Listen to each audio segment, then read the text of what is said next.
आज हम लेकर आए हैं एक ऐसी कहानी जो आपको ले जाएगी 1600 साल पहले के भारत में, जहां आज हम एक्सप्लोर करने वाले हैं एक ऐसे हिस्टोरिकल जेम को जिसे दुनिया की पहली इंटरनेशनल यूनिवर्सिटी कहा जाता है, नालंदा यूनिवर्सिटी। इमेजिन ऐसी जगह जहां दुनिया भर के स्टूडेंट्स आते थे, और आज क्यों इसे रिबिल्ड किया जा रहा है ये जानेंगे इस वीडियो में। ये कहानी शुरू होती है 5th सेंचुरी CE में, जब गुप्ता साम्राज्य अपने शिखर पर था। कुमार गुप्ता फर्स्ट, जो उस वक्त के सम्राट थे, उन्होंने एक ऐसा विश्वविद्यालय स्थापित किया जहां विद्या और ज्ञान का प्रचार होता था। यह विश्वविद्यालय सिर्फ भारत ही नहीं बल्कि पूरी दुनिया के लिए ज्ञान का केंद्र बन गया। नालंदा यूनिवर्सिटी में ऐसे ही सब्जेक्ट्स नहीं पढ़ाए जाते थे, बल्कि यहाँ लोग बुद्धिज्म के साथ साथ logic, grammar, medicine, mathematics, astronomy और वेद्स का भी अध्ययन करते थे।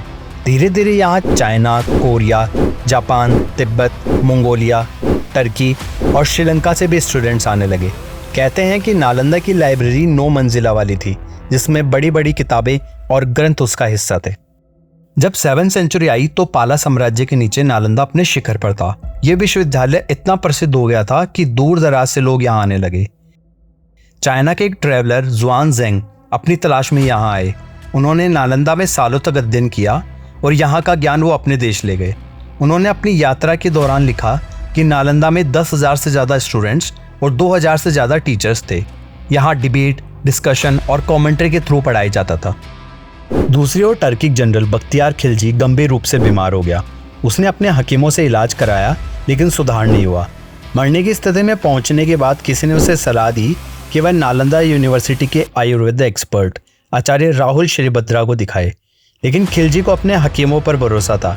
वो मानने को तैयार नहीं था कि भारतीय वेद उनसे ज़्यादा जानकार हो सकते हैं। अपनी जान बचाने के लिए खिलजी ने नालंदा यूनिवर्सिटी के एक्सपर्ट आचार्य राहुल श्रीभद्रा को बुलवाया। खिलजी ने एक अजीब शर्त रखी, वह किसी दवा का सेवन नहीं करेगा। वेदराज ने उसकी शर्त मानी और उसे एक कुरान दी और कहा कि कुछ पन्ने पढ़ो और तुम ठीक हो जाओगे। खिलजी ने कुरान पढ़ा और ठीक हो गया। कहा जाता है कि राहुल श्रीभद्रा ने कुरान के पन्नों पर दवा का लेप लगाया था, जिसे खिलजी ने पढ़ते हुए ठीक किया। इस घटना से परेशान होकर खिलजी ने भारतीय ज्ञान, बुद्धिज्म और आयुर्वेदा को नष्ट करने का फैसला किया। 1193 CE में खिलजी ने नालंदा विश्वविद्यालय को आग लगा दी, जो 3 महीने तक जलती रही। इसमें कुछ मॉन्क्स मारे गए और कुछ भाग गए, जिससे नालंदा का नाम मिट गया। कई सदियों बाद 19वीं सदी में ब्रिटिश आर्कियोलॉजिस्ट ने नालंदा के खंडरों की खुदाई की और स्तूप्स, मॉनेस्टरीज, टेम्पल्स और पुराने शिलालेखों को खोजा, जो इस बात को साबित करते हैं कि यहाँ एक महान विश्वविद्यालय था। हाल ही में PM नरेंद्र मोदी ने राजगीर, बिहार में नए नालंदा यूनिवर्सिटी कैंपस का उद्घाटन किया, जो 1700 करोड़ लागत से बना हुआ है।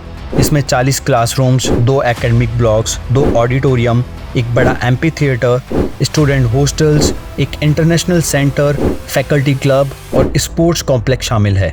इस तरह नालंदा की कहानी जो खत्म हो गई थी, एक नए रूप में उठी है। अगर आपको ये वीडियो पसंद आया तो लाइक और सब्सक्राइब जरूर करें। मिलते हैं अगले वीडियो में।